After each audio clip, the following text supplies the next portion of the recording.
Laissez-moi vous raconter l'une de mes aventures les plus épiques de cette année et les obstacles qui ont presque réussi à me faire abandonner. C'est parti! Bienvenue dans ce nouvel épisode de Zero to Hero. Juste avant de commencer, je voulais vous prévenir de rester jusqu'au bout de la vidéo parce que j'y ai caché une petite surprise pour vous.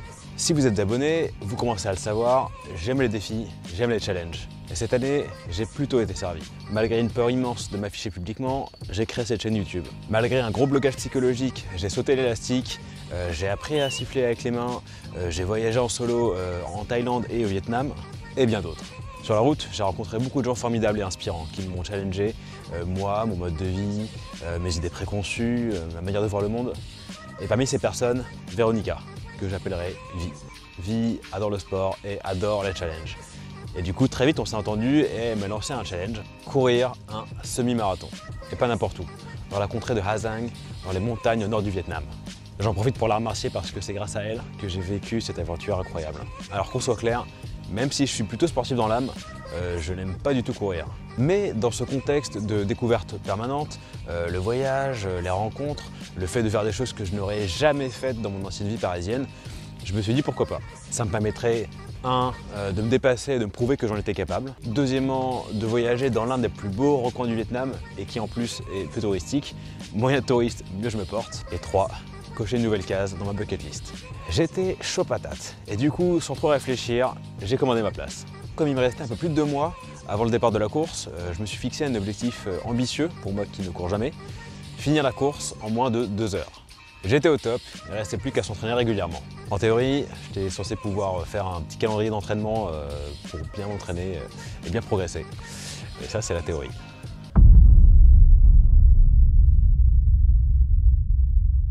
Bon, ok, il faut s'entraîner, mais j'avais oublié un petit détail.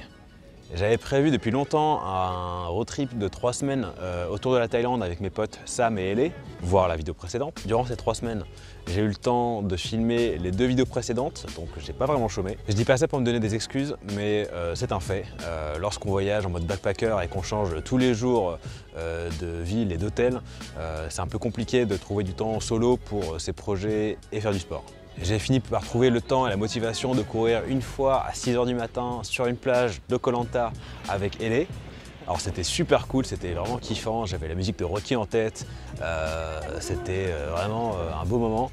Mais il n'empêche que courir une seule fois en 3 semaines, c'est pas suffisant pour préparer un semi-marathon.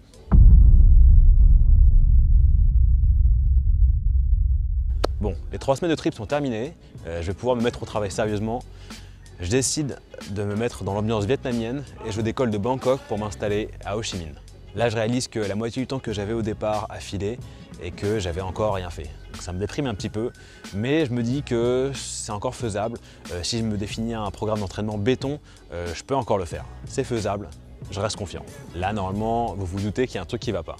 Eh bien, vous avez tout à fait raison Thierry, parce que j'ai chopé sur le ventre ce que je croyais être au début un simple bouton de moustique. Mais il s'est avéré que c'était un bouton qui s'est infecté, qui s'est transformé en abcès et qui m'a bien fait douiller sa race, ce bâtard.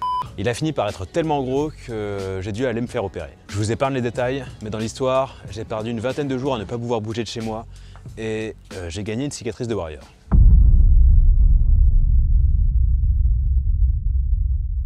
On récapitule. Je veux courir un semi-marathon de 21,1 km en moins de 2 heures. Mon entraînement se résume à courir 1 fois 8 km un mois auparavant. Et il ne me reste plus que 2 semaines avant le jour J. Là, je sais qu'il est vraiment pas possible d'atteindre mon objectif et que même si j'essayais, je risquais juste de me blesser. J'ai abandonné l'idée de faire cette vidéo et je me suis même demandé si je ne devais pas abandonner la course tout court. J'avais vraiment le moral dans les chaussettes. Ce sentiment d'échec, il a duré plusieurs jours. Vous savez, ce genre de déprime où vous restez tout seul chez vous, où personne n'arrive à vous remotiver. Et un matin, j'ai eu une inspiration qui sortait de nulle part. Je suis parti m'inscrire à une salle de sport et vous savez quoi? 3 jours plus tard, j'ai réussi à courir pour la première fois 21 km. Pas du tout, ça s'est pas du tout passé comme ça. Je suis resté chez moi et j'ai maté des séries dans mon lit. Mais pendant que je rematais un épisode d'House of Cards, il y a cet extrait qui m'a interpellé. Kathy, if you don't like how the table is set, turn over the table.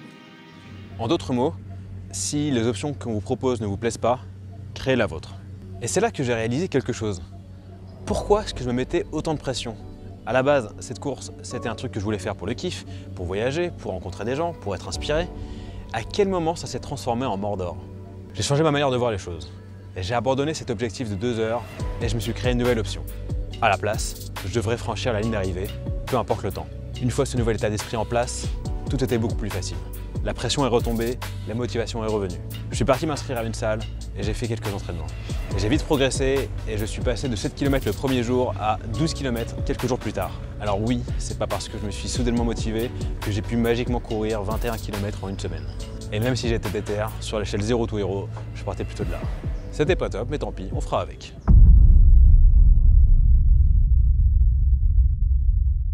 L'entraînement est terminé, il est maintenant temps de faire ses valises et de commencer le voyage.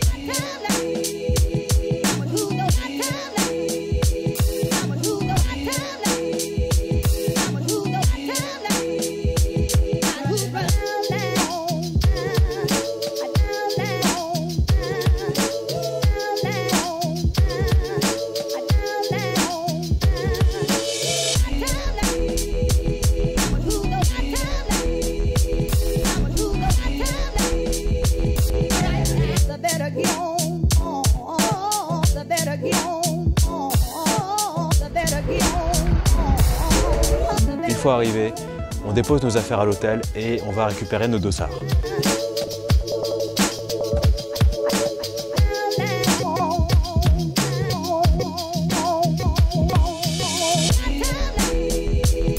Il reste 1 jour et demi avant le départ. À ce stade, inutile de s'entraîner. Tout ce qui reste à faire, c'est trouver un groupe d'amis, louer des scooters et partir à la recherche de paysages et de voyages.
Hello. Donc là ce que vous voyez c'est la ligne de départ. Il est 6h35 je crois et en fait le départ est il y a 5 minutes. Donc oui, je me suis réveillé en retard comme d'habitude. Il faut que je dépose encore mon sac.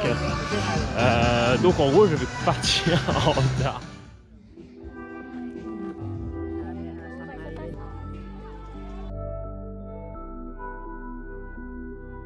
Ouh, tous ces gens, ah, c'est incroyable. Yeah, 1 km.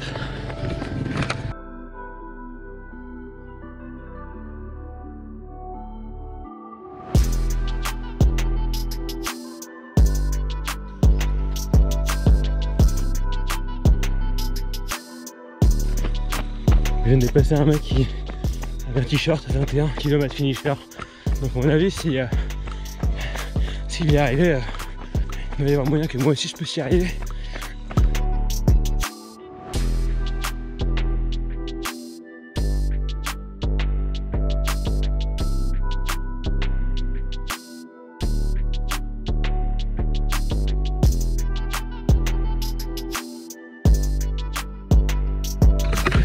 Je sais pas si vous voyez, mais la vue elle est oufissime. C'est oufissime. C'est sans aucun doute le décor le plus beau dans lequel j'ai couru de ma vie. Alors c'est incroyable.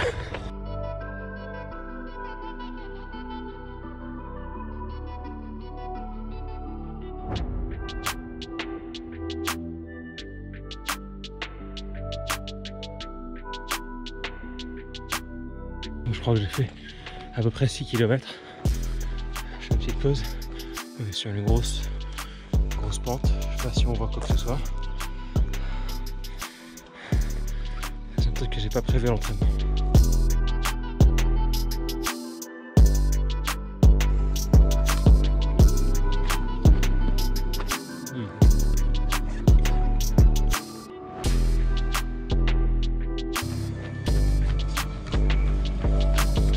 Je pense que c'était genre le premier marathonien. I like your bag. C'était le deuxième. C'est vraiment un événement super joyeux. Les gens sont super, comment dire, super chaleureux. Ils kiffent tous à mort. C'est vraiment super cool. Les gens s'encouragent, ils se font des checks. Même les marathoniens qui sont genre au bout de leur vie là, comme le troisième. Et il avait l'air pas du tout au bout de sa vie. Il avait l'air d'être super content de faire cette course. Oh,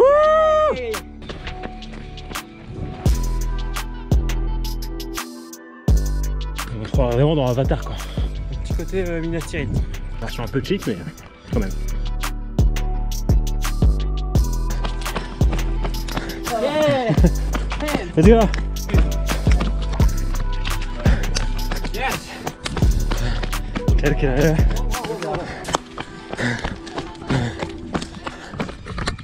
Là c'est de la descente, c'est cool, c'est tranquille, je me sens bien, je transpire pas trop. Le retour va être violent. Je sais pas si vous voyez devant, il y a deux mecs qui courent avec une corde attachée. C'est un aveugle qui fait les 21 km. C'est incroyable, incroyable. 21 km sans pouvoir voir quoi que ce soit, c'est incroyable. Ouh.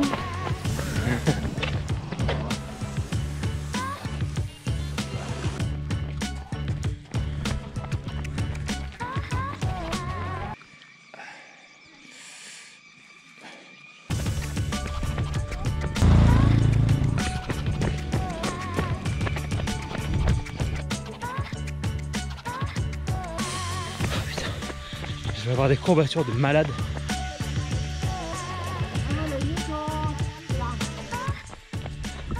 On a fait 17 km, plus que 4. Allez, allez. Ok, 2 km. Plus que 1 km. Allez. Ah, il y a une crampe qui arrive.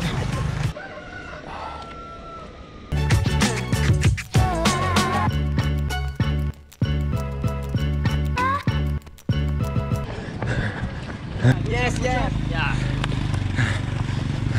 Plus que 200 mètres avant l'arrivée. Start, finish, finish. L'arrivée.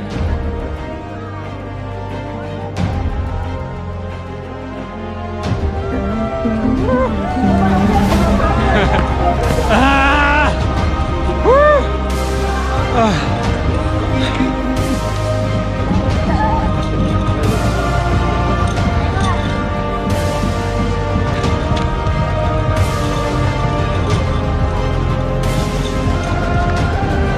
Première fois que je fais 21 km de ma vie. Première fois que je cours 21 km de ma vie. Premier semi-marathon. C'est génial. Comment vous décrire le bonheur de la ligne d'arrivée? J'avais les jambes en compote, j'avais mal aux genoux, mon corps tout entier me suppliait de me reposer. Mais j'étais heureux.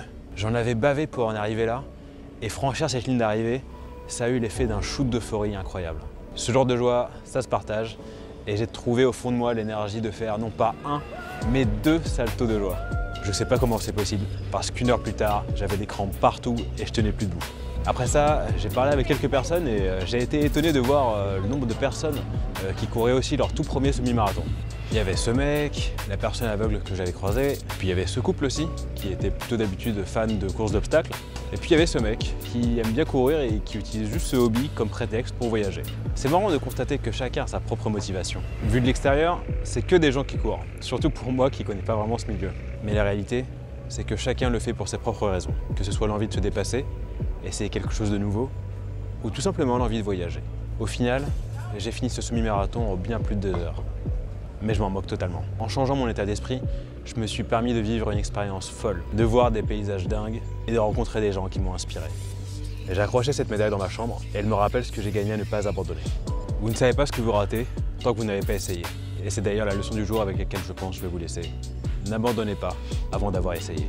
Acceptez les obstacles, apprenez-en, surmontez-les et continuez à avancer malgré tout. N'abandonnez pas avant d'avoir essayé. C'est tout pour aujourd'hui, merci d'avoir regardé cet épisode, j'espère qu'il vous a plu. Dites-moi en commentaire ce que vous en avez pensé. Si vous avez des questions sur la course, n'hésitez pas. Ou si vous pensez que je devrais en refaire un avec l'objectif de 2 heures, dites-le moi aussi. N'oubliez pas de lâcher un pouce bleu et de vous abonner. A très vite pour un nouvel épisode de Zero to Hero. Ciao. Vous êtes toujours là, vous? Ah oui, bonus. Alors, c'est tout simple. J'apparais avec Vi dans une vidéo de la Team Farang, We Jump the World.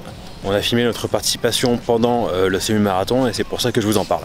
Si vous nous trouvez, dites-moi en commentaire où est-ce que vous pensez qu'on apparaît. Faites attention parce qu'on passe à 2 moments différents. Et si vous faites partie des plus rapides, qui sait ce qui pourra arriver?